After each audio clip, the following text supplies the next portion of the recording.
Hello दोस्तों, कहानी सुनने के बाद प्लीज़ चैनल को सब्सक्राइब करना ना भूलें। अंजलि गांव की सीधी सादी लड़की है। उसकी शादी को 2 साल बीत चुके हैं। उसके पति का नाम राजीव है और वो दोनों शहर में रहते हैं। राजीव वैसे तो नेक दिल इंसान है, लेकिन पराई औरतों के सामने वो पिघल जाता है। इसलिए अंजलि हमेशा चिंता में रहती है। ऑफिस से आने के बाद हर रोज अंजलि राजीव का फ़ोन चेक करती है। हाँ राजीव, क्या अंजलि, तुम हमेशा मेरे ऊपर शक करती रहती। अंजलि, मुझे तुम्हारे ऊपर कोई भरोसा नहीं है। पता नहीं बाहर क्या क्या करते रहते हो। अंजलि को हमेशा शक लगा रहता है।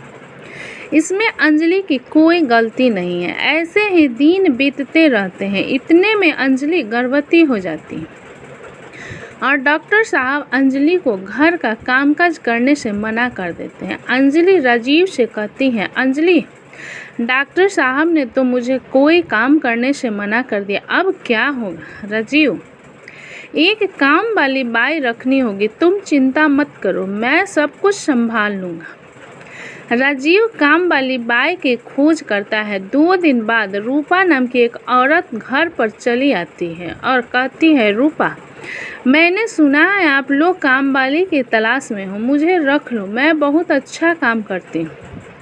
रूपा की उम्र 30 के आसपास है और वो बहुत सुंदर भी है। रूपा को देखकर राजीव पिघल जाता है और कहता है, राजीव, हाँ, हम तुम्हें रख सकते हैं, बिल्कुल रख सकते हैं।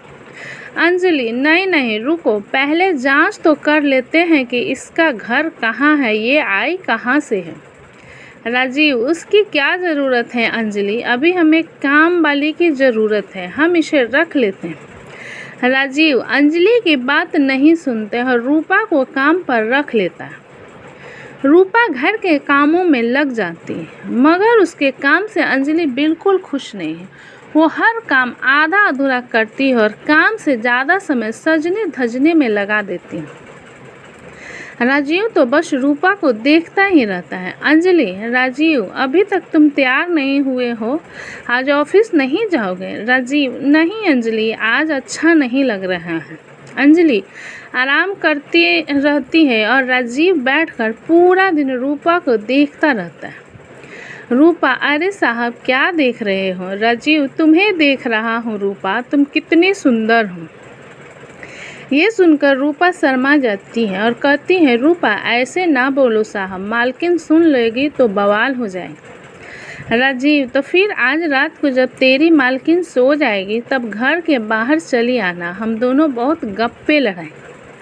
यहाँ राजीव रूपा का दिल बहलाने में लगा हुआ है और उधर कमरे के अंदर बैठकर अंजलि सोच रही है। अंजलि, आखिर राजीव को हुआ क्या है, जो रोज ऑफिस जाने के लिए मरता था, वो आज ऐसे ही घर पर क्यों बैठा। कुछ तो गड़बड़ है। रात को अंजलि खाना खाकर सो जाती है। राजीव इसी के इंतजार में था। अंजलि के सोते ही राजीव घर के बाहर चला गया। रूपा भी चली और दोनों मिलकर बातें करने लगे। राजीव, रूपा, तुम्हें पता है तुम्हारे बाल बिल्कुल रेशम जैसे। रूपा, ऐसा न बोलो साहब, मुझे शर्म आती है। राजीव, मैं सच बोल रहा हूँ और तुम्हारी आंखें इतनी सुंदर है कि क्या बताऊँ। और तभी अंजलि आ जाती है और दोनों को रंगे हाथों पकड़ लेती है। अंजलि, अच्छा तो ये चल रहा है यहाँ पर, मैं सो क्या गई, तुम यहाँ पर काम वाली के साथ गप्पे लड़ा रहे हैं। अंजलि को देखकर दोनों घबरा जाते हैं। रूपा डरी हुई आवाज़ में कहती है, रूपा, नहीं मालकिन, मेरा कोई दोष नहीं, साहब ने ही मुझे बुलाया था। राजीव, अरे हाँ अंजलि, मैंने ही रूपा को बुलाया था। असल में रूपा के पिता की तबीयत बहुत ख़राब है, इसलिए सोचा था कि उसे कुछ पैसे दे दो। राजीव, ये लो रूपा 2000, अब जाओ यहाँ से। रूपा पैसे लेकर चली जाती है, लेकिन अंजलि का शक नहीं जाता। अगले दिन से अंजलि ने रूपा की निगरानी करनी शुरू कर दी। अंजलि, ये रूपा मुझे कुछ ठीक नहीं लग रही और राजीव का तो कोई भरोसा ही नहीं है। ऐसे ही कुछ महीने बीत गए। इन महीनों में राजीव रूपा पर पूरे तरीके से फिदा हो गया। उसने रूपा की तनख्वाह भी बढ़ा दी। रूपा भी काम चोरी करने लगी। एक दिन अंजलि ने देखा कि उसके कमरे से उसकी घड़ी गायब। अंजलि ने इधर उधर ढूंढा लेकिन घड़ी नहीं मिली। अंजलि, घड़ी ऐसे तो गायब नहीं हो सकती। कल रूपा आई थी यहाँ, जरूर उसी ने ली होगी। उसके ऊपर मुझे पहले से ही डाउट था। राजीव, अरे नहीं अंजलि, रूपा इतनी बुरी नहीं है। तुम्हारी घड़ी कहीं गिर गई होगी। राजीव मानने को राजी ही नहीं कि रूपा ऐसा कर सकती है। उसके बाद से हर 2 दिन में घर से कुछ न कुछ गायब होने लगा। मगर राजीव ने रूपा को काम से नहीं निकाला क्योंकि वो तो रूपा से प्यार कर बैठा था। अंजलि ने सोचा कि कुछ तो करना ही पड़ेगा और इसके कुछ ही दिनों बाद अंजलि ने अपना पेट पकड़ कर बैठे। अंजलि, आह, दर्द हो रहा है, पेट में बहुत दर्द हो रहा है।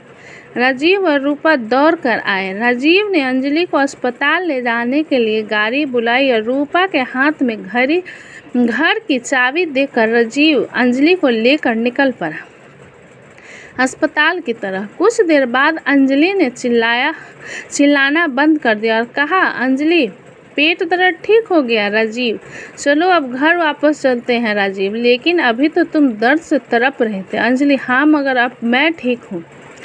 अब चलो घर वापस। ड्राइवर ने गाड़ी घुमा ली। घर के सामने पहुंचते ही अंजलि ने देखा कि घर का दरवाज़ा खुला हुआ।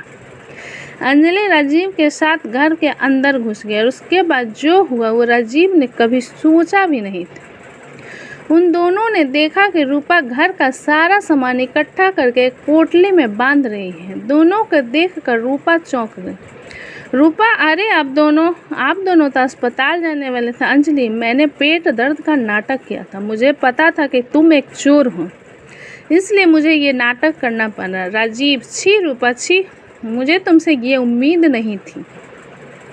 अंजलि, राजीव, पुलिस बुलाओ। रूपा अंजलि के पैर पकड़कर रोने लगी। रूपा, मुझे माफ़ कर दो मालकिन, मुझसे गलती हो। मगर अंजलि ने एक भी बात नहीं सुनी। कुछ देर बाद पुलिस आ गई और रूपा को अरेस्ट करके ले गए। अंजलि ने राजीव से कहा, अंजलि, देखो राजीव, बीवी के अलावा और कोई सगा नहीं होता। राजीव ने अंजलि से माफ़ी मांग ली। राजीव, मुझे माफ़ कर दो। अंजलि, आज मुझे समझ में आ गया है कि इस दुनिया में अगर कोई मुझसे सबसे ज़्यादा प्यार करता है तो वो तुम हो। आज से मैं किसी भी औरत को आंख उठाकर भी नहीं देखूंगा। राजीव सुधर गया। इसके बाद से उसने और किसी औरत से बात भी नहीं। कुछ महीने बाद दोनों का एक बेटा हुआ और सभी खुशी खुशी रहने लगे। आज की ये खास और मज़ेदार कहानी आपको कैसी लगी नीचे कमेंट में ज़रूर बताएं। अच्छी लगी हो तो लाइक करें, सब्सक्राइब करें एंड शेयर करें। कहानी अच्छी लगी तो प्लीज़